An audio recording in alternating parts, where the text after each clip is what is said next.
Yo, what's up, y'all? Welcome back to Good Game Reviews. Here to do another game review. Now, we are officially done for Sunday. We are officially done for Sunday. We still got one more game left for the Monday night game. That's the Saints Raiders game. But we're here to talk about the Sunday night game, and oh my God. This really came down to what I felt was pretty much what's going to happen. It was going to be one of those nail biter type of finishes. It always is when it comes to the New England Patriots and Seattle Seahawks. But I mean, this was more than I even thought would happen. I'm still my heart is still pumping, right at this moment. My heart is still pumping because that finish was just crazy. Um, let's go ahead and go over some performances. Before I highlight the good, the bad, and the ugly, I just want to talk about this one thing. Well, first of all, before I get into that, let me go ahead and talk about this. And put this out here first. If you're a Patriots fan or if you're just a fan of the NFL, you might know about James White. He is the running back for he's one of the running backs for the New England Patriots. Very talented, very accomplished. Recently, he lost his father in a car accident. His mother was also injured in that same car accident. That's the reason why he was inactive for this game. He had to he he didn't leave to go to Miami to go to the hospital, but he decided to stay with the team and was going to leave out with the team once they was able to finish the game. But he stayed in the area. But I just wanted to send my wishes to him first, and you know, things like this, like anytime something like this happens, a loss, so close, it can be really devastating. So I just wanted to send my wishes to him and his family. Um, so first thing I wanted to go ahead and talk about in this game is the quarterback play. It was phenomenal. It was really great. Cam Newton played an excellent game. I had a feeling, and everybody I think had a feeling that they were going to have to do a lot more throwing in this type of game. I don't think the Seattle Seahawks were going to let him run. I think they were pretty used to that. They've had their fair matchups with Cam Newton in the past. Meeting them in the postseason. In the NFC. So they pretty much had like a thing where they were pretty much going to stop any of those really big Cam runs. They weren't going to let him get a lot on the ground. But he was still able to find his way into the end zone, though. He was still able to get, rushing touchdowns. He had 2 rushing touchdowns. He had the passing touchdown that was real close to the goal line. He passed to Jakob Johnson. Um, he did. He did really well. He did really well. He had around like 300 and something yards. I want to say. I really want to get it right because his performance, man, is I look. I had picked Russell Wilson to be the better quarterback in this matchup. I would say that, but Russell Wilson pretty much held his own, and it should. Not Russell Wilson. Cam Newton held his own, and it shouldn't really be that much a surprise. I know, but I still like what he did. He had almost 400 passing yards. He had 397 passing yards. Average 9 through the air. Had a rating of 94.6. Really good stuff, man. Really good stuff. Excuse me. As far as like his completions and attempts, he was 30 for 44. Um, I would have liked to seen, that a little bit, smaller, that gap as far as that goes. He did have the one interception, which ended up leading into like a score for Seattle, which I think really it could have killed the momentum that they had, but luckily they were able to keep it going, and they was able to find a way to drive it down the field, and like near the end of the game they're at the goal line. They're at the goal line, and they went for a play that was pretty much solid going through that game, but Cam Newton didn't get it. They made a great stop at the goal line. So, hey, I don't have anything to say. I don't have anything bad to say about Cam Newton. Besides the pick, Cam Newton had a phenomenal game. And I think I know with the win, a lot of fans would have just been over the moon, and they would have like, oh, that's it. He's the guy. Jared Stidham, you're gonna have to wait a long, long, long time before you ever get a chance to start. But I mean, I still feel like people feel that way because this came down to that play that had worked throughout the whole game. I don't think anybody is mad at Cam Newton really. Nobody's gonna hold up anything against Cam Newton. I don't think anybody should. Um, as far as his rushing, he had 47 yards on the ground, 11 attempts, average 4.3, 2 touchdowns, like I said earlier. So he still had a really good game, long of 13. As far as everybody else in the run game, I know James White was sorely missed in this, not being able to contribute to that rushing attack. Sony Michel, besides Cam Newton, was the leading rusher with 7 attempts and 19 yards, average 2.7 on the ground. So nothing really good to speak of there. I would have liked to seen J.J. Taylor get a little bit more action, but hey, I mean, it just comes down to how they want to coach the game. But let's get into some more good stuff. And speaking of good stuff, this receiving, I know, you could put an asterisk by it. They lost a lot of people during that game. I think one guy ended up getting ejected. I want the safety. I forgot his name. I'm sorry.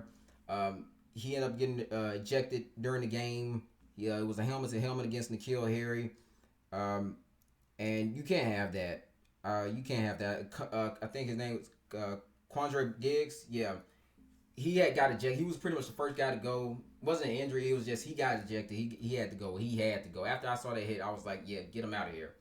After that, they brought in another guy, Blair, to kind of like take his spot, but then he ends up going down with a leg injury, and it just kind of like snowballs from there. I think I saw like probably 5 other people walk off the field. It was just so it was as far as like injuries for Seattle, it was a real messy. It was a real messy ordeal, and they came out with the victory. But I mean, it was like now you got to deal with some more of these injuries, and it's just just more to deal with. But Julian Edelman, the leading receiver for this game, 11 targets, 8 receptions, 179 yards. Oh my goodness. This is pretty much something you would see like in the postseason. These are like Julian Edelman postseason numbers right here, because him going off like this. I mean, if you had him in fantasy, I'm pretty sure you're grinning ear to ear. But as far as what he averaged through the year, he had like 22.4. They hit him with a lot of deep stuff, and I think they kind of caught him off guard because you don't really expect Edelman to go deep, a lot. So they was able to catch him off guard with that. They was able to catch Jamal Adams off guard, with a lot of the things they did with Edelman. So I mean, that was great. He had a long of 49. It was just it was something to see, man. Demir Byrd, another pleasant, surprise in this game. 9 targets, 6 receptions, 72 yards, average of 12. He had, a pretty nice game too. And I feel like over time, over this season, he's going to get worked more and more into this playbook. He's going to get worked more and more into the offense, and he's going to become that kind of deep threat. You won't see Edelman, going deep all the time. You're probably going to see, Demir Byrd go deep. He was killing him a lot with the comebacks, with his comeback routes. But I mean, I feel like Demir Byrd is going to emerge in this offense. I will admit I didn't even see Byrd being too much of a contributor. When you go back and you look at all the other receivers that we had at that time, I didn't really see Demir Byrd being that much of a contributor. I pretty much saw him as a special teams kind of guy, but I mean, he did his thing in this game. Nikhil Harry, man, Nikhil Harry. I feel like people got to give Nikhil Harry some slack because he stepped up. Like, I don't want to hear any foul talk on Nikhil, especially in regards to toughness. Because if Julian Edelman's tough, Nikhil Harry is not too far behind. I mean, he took a missile shot to the head and bounced back up. He was taking hits, and he just fought through it the whole game, and he had 12 targets, 8 receptions, 72 yards, same as Demir Byrd. I mean, he was doing his thing out there. I mean, I know people would like to see a lot more from him. Him being a first round pick and all. But he did his thing this game, man. And I feel like I said, same thing with Demir Byrd. This season gets along, they're gonna figure out more and more ways to get the ball to him and work him into this offense a little bit more. But like this right here, if this is how it's gonna look from now on, I'm pleased. I still would like them to get another receiver, but I like if this is how it's looking, like, hey, no complaints, no complaints whatsoever. Um, Rex Burkhead, he got work into the passing game. So did Ryan Izzo. I'm still kind of concerned about that tight end spot, but I'll mention that possibly in the second video when I go over the tight end situation. Jacoby Myers, he had the one catch. It was I think it was for a third down. He made the catch. It was a pretty clutch catch. Jakob Johnson, he only had the one catch, but it was at the goal line, the touchdown that I had already stated earlier, man. He had a really good day as far as his blocking. He did get beat on that last play, pretty much, but like I said, I think the Seahawks just made an amazing play there because he was pretty much winning in terms of that like the whole night. So I'll give my props to Jakob Johnson, man. As far as the defense goes, now the leading tackler was John Simon. He had a few like kind of clutch plays in that game. He was able to stop a run by Chris Carson. I felt like the defense got better at stopping the run. I think I saw a little Thurman sighting out there, Nick Thurman sighting, and I feel like I would like to see a little bit more from him because he had a really good run stop at one point, and I'm kind of like on the fence as far as like what his future is with this team, but I kind of like to see a little bit more Thurman. I kind of like to see what would happen if they kind of incorporate him in this defense a little bit more. Everybody pretty much did their thing. Well, they tried. I'll say this: they tried to do their thing. We had the one sack, by Chase and Rivers. They had the half sacks. But as far as like sack production, Shalik Calhoun also had a sack. But as far as like the sack production, it's gone down since from like last year. If you were comparing like week 2 to like week 2 here, I mean it's gone down, and that could be something that could have something to do with the level of competition. But I feel like as far as like this, as far as that attack, from the guys on the edge. It's not really at that level that I would like it to be at right now. So I feel like they have to get better at that. There's still the issue of like being able to stop, runners. They pretty much let the Seahawks run all over them. I mean, it was crazy. Russell Wilson was out there running, man. Chris Carson had 72 yards. I mean, not the best game, but like when you look at what they average as far as like with on the ground, 4.2, Russell Wilson 7.8. High 4.4. Even Homer came in at a few times, and it just looked like they couldn't stop the run. And I feel like that's really what led to like just this kind of snowballing effect of the offense marching down the field. I mean, yes, they were getting beat with these long plays, these long passes that Russell Wilson just does with ease, but I feel like that the stopping the run is it's this constant thing that we that no matter who we seem to go against, if they have any semblance of a run game, it just seems like we kind of run into just like a blockade almost when it comes to that that situation, because we have to get better at stopping the run. And I feel like the first thing we'll probably have to do is find us a sure defensive tackle. Probably something in the draft coming up, but yeah, that has to get answered. As far as the matchup that everybody was really keeping their eyes on, the DK Metcalf versus Gilmore, it's safe to say that DK won that matchup. I didn't really think DK was gonna go off like he did, but man, 4 receptions from him and 92 yards. I mean, and plus the touchdown, the long touchdown. Gilmore, he had his share struggles with him, man. But you know what? That only makes me fear for the rest of the league more than us, really, because DK is just a problem overall. We saw what he did in the first week. He was the only one, you know, from last week to have another 90 something yard game. So he's definitely the number one guy in Seattle, and he's definitely kind of this Megatron-esque, you know, just, you know, I mean, like, I don't even know how to put it, but it's kind of in that realms when you think about it, you know, just that kind of Megatron-like presence where it's like he's so physically imposing and he's so big, and it's like what's gonna happen is they're gonna start finding ways how to deal with Metcalf. They're gonna start double covering him, triple covering him, you know, kind of like what they did with Megatron, man. It's whew. I mean, that guy's a problem, and somebody has to find an answer for that. But as far as everything else went, as far as like special teams and whatnot, not a lot to talk about, not a lot to really discuss. You know, returning, not really impressive. I mean, J.J. Taylor, he did his thing. You know, he returned the ball 3 times, had 23, average 23. It just seemed like he was getting like 23 yards each time he ran, you know, and was returning it. I don't know, man. It just, you know, I mean, that's just the way it looked to me. As far as the kicking game goes, man, oof.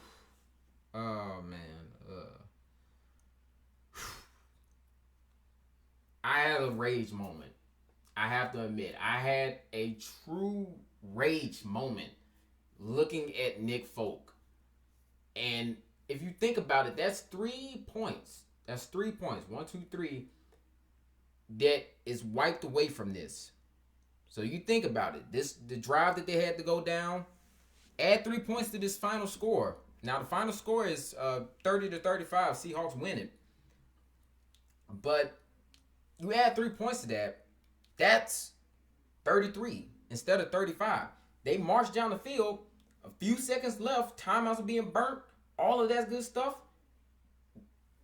They have a short field, you kick a field goal, the game is over. The Patriots win, and that all is from Nick Folk making that field goal. But unfortunately, he didn't make that field goal. Had a chance to make it. I know it was like a 50-something yarder or something like that.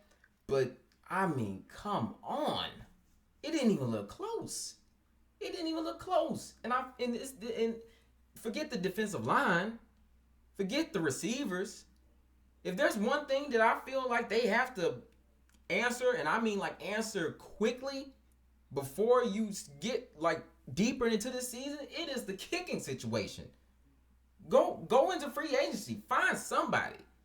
I believe Matt Bryan is probably out there somewhere. The former kicker for the Falcons. Maybe he is looking for an opportunity out there. But we got, I mean, I would even take Adam Vinatieri if he still wants to lace him up and get up out there. But they have to answer that. That's just unexcusable. And I said it in the prediction. I said that this might come down to Nick Folk. I knew this would be a close game. I knew that, you know, there's going to be, you know, going off from back and forth, you know, scoring to scoring, you know, matching plays for plays, matching touchdowns for touchdowns. And I predicted that this was going to be somewhere under 7 points, you know. And it was going to come down to Nick Folk. What does Nick Folk look like?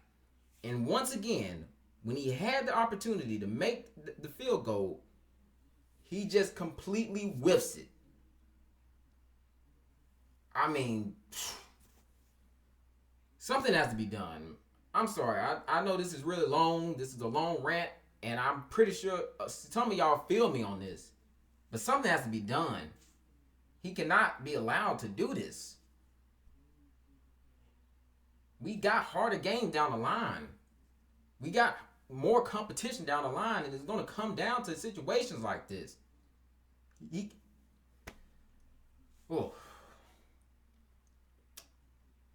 Yeah, but you know, let me regroup myself. Overall, it was a good game. So we move on to next week. We got Las Vegas at home. Should be a pretty good game. I don't really expect too much of a high scoring game like I saw in this one. If the defense is able to contain, what they're able to do on offense, and they got some pieces on offense, believe. But I feel like they could probably do a better job in defense in that game. So once I get to predictions, I'll get to that. But anyway, thank you for once again joining me and hearing what I had to say, hearing my review. Like, comment, subscribe, all that good stuff. It really helps me out. Until next time, I'm out.